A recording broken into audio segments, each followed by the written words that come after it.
গত দু একদিন ধরে সোশ্যাল মিডিয়াতে একটা জিনিস সবচাইতে বেশি প্রচার প্রসার হচ্ছে, সেটা হচ্ছে এই যে আজকাল যে বিজ্ঞানীরা তারা মিলে গবেষণা করে তারা পেয়েছে আল কোরআন থেকে ক্যান্সার রোগের ওষুধ তারা পেয়েছে। আলহামদুলিল্লাহ।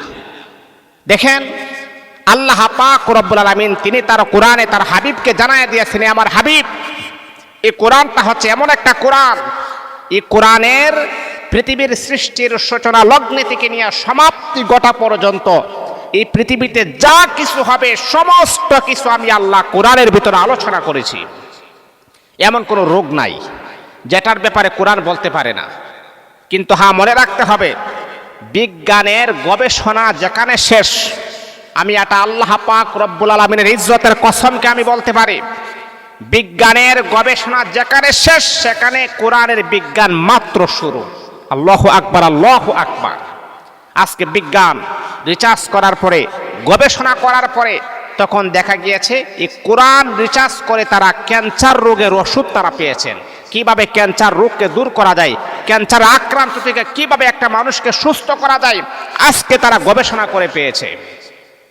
আমি আমার তাম পৃথিবীর সমস্ত বিজ্ঞান তাদেরকে আমি বলবো, শুনেন, আপনারা কোরআন জানেন না, কোরআন পড়েন না।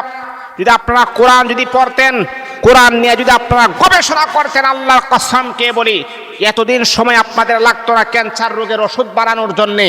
আল্লাহর কসমকে বলি আপনারা যদি আরো যদি 100 বছর আগে যদি কোরআন নিয়ে আপনারা গবেষণা করতেন, 100 বছর আগেই আপনারা ক্যান্সারের ওষুধ আপনারা আবিষ্কার করতে পারতেন।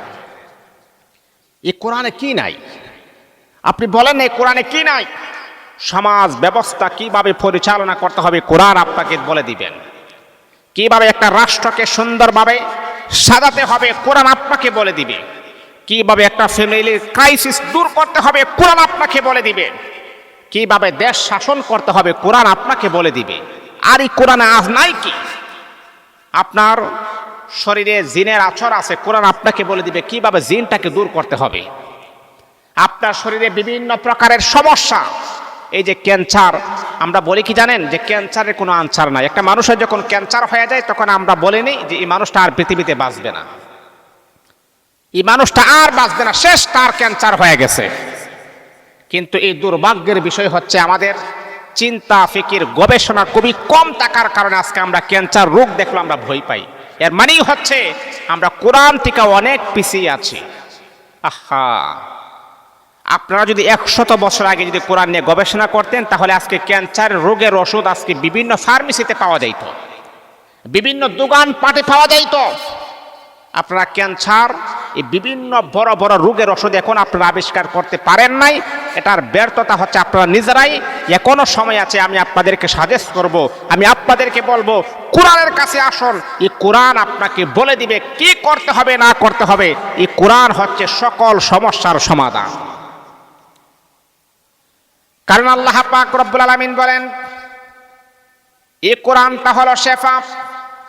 এই কোরআনটা যদি মানব জাতি যদি সুন্দরভাবে ব্যবহার করতে পারি, আমি আল্লাহ পাক রব্বুল আলামিন যত বড় সমস্যা হোক না কেন, যত বড় প্রশ্নের সম্মুখীন আপনি হন না কেন, যত বড় বিপদ আপনি পড়েন না কেন, এই কোরআনটাকে যদি আপনি সুন্দরভাবে অ্যাকসেপ্ট করতে পারেন, আপনি যদি গ্রহণ করতে পারেন, আমার আল্লাহ আপনার যত বড় সমস্যা হোক পানির সাথে মিশাইয়া দিবেন।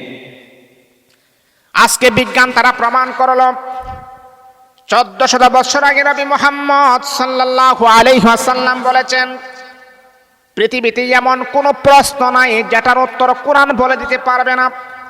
আজকে বিজ্ঞান আবারও প্রমাণ করেছেন, আমরা যখন কোরআন নিয়ে যখন গবেষণা করেছি, আমরা যখন কোরআন যখন রিসার্চ করেছি, আমরা এখন ক্যান্সার রোগের ওষুধ আমরা এখন পেয়েছি। ইনশাআল্লাহ কয়েকদিনের ভিতরে ক্যান্সারের ওষুধ আমরা বিভিন্ন জায়গাতে প্রচার করে দিব। এই জন্য আমি আপনাদেরকে বলি, দেখেন, আমার রাসূল অনর্থক অযথা অহেতুক কোনো কথা বলতেন না।